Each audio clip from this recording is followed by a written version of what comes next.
Next team on the docket is Luck Dynasty, Travis Reaver's team.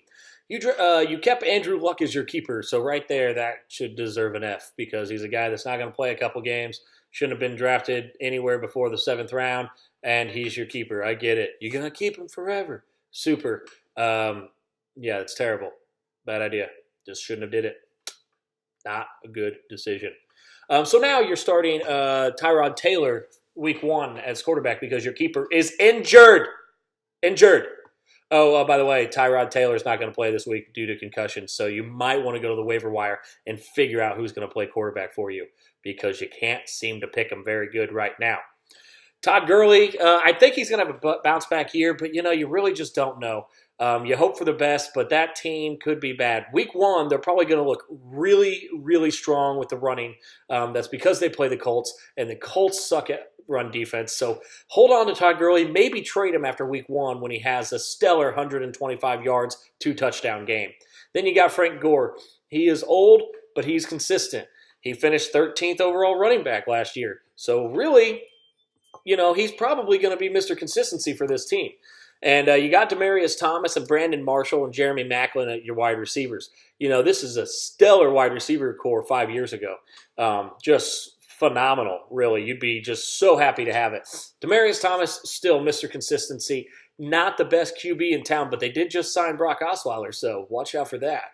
Brandon Marshall, injured shoulder, in his twilight years. I think the 100-catch years are behind him. I could be surprised, but I think that, you're going to go with a 60 to 70 for maybe 800 or 900 yards, but the touchdowns is what you're going to be hoping for there.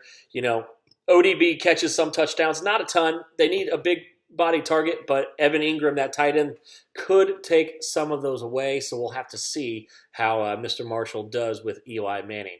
Then you got Jeremy Maclin. Really, I do like this pick because as a third wide receiver, he could end up being a 2 or a 1. He's really the only game in town. Bashard Perryman can't stay healthy. All their tight ends got injured and put on the IR during training camp. Really, there's nobody else there to catch the ball. Mike Wallace, sure, but not underneath. He's gonna be the Steve Smith, guy from last year. So hopefully that comes true. He gets about 110 catches for 1,100 yards, 7 touchdowns, and you got yourself a wide receiver 1 that you drafted late. So that pick, I am, good job. Good job. Greg Olsen, stud tight end. He finished second last year. I think he'll finish top 5 this year. A guy that you want to have on your team. You go to your bench and you're looking at Andrew Luck. He's injured. You have an IR spot. Maybe use that IR spot and then add the quarterback that's going to play this week since Tyrod's also injured. If I hadn't already said that, you might want to check that out. Theo Riddick, I really like him. He's going to split with Amir Abdullah, and I think Amir Abdullah is going to get the bulk load of the carries. But if you're looking for a bye week fill-in, Theo's a solid guy to have, barring injury, obviously. Then you got Randall Cobb on your bench. And once again, I think Randall Cobb could have a bounce-back year too. So the Brandon Marshall pick might end up on your bench as a backup while you're playing Jeremy Maclin and Randall Cobb. Darren Sproles, that guy just seems to never go away. He's getting up there in age, but gosh, they just keep using him. He's still so fast, and you're going to get the PPR points out of him. So it's always good to have. John Brown, wide receiver. Final preseason game, the only one he played in, 2 catches, 2 touchdowns. Sounds great. If he can stay healthy, he's going to be a nice guy. But that is a big if because he seems to always be injured. Tyler Lockett, he's still a boomer bust kind of prove it kind of guy. But, he's another guy you could use for a week fill-in.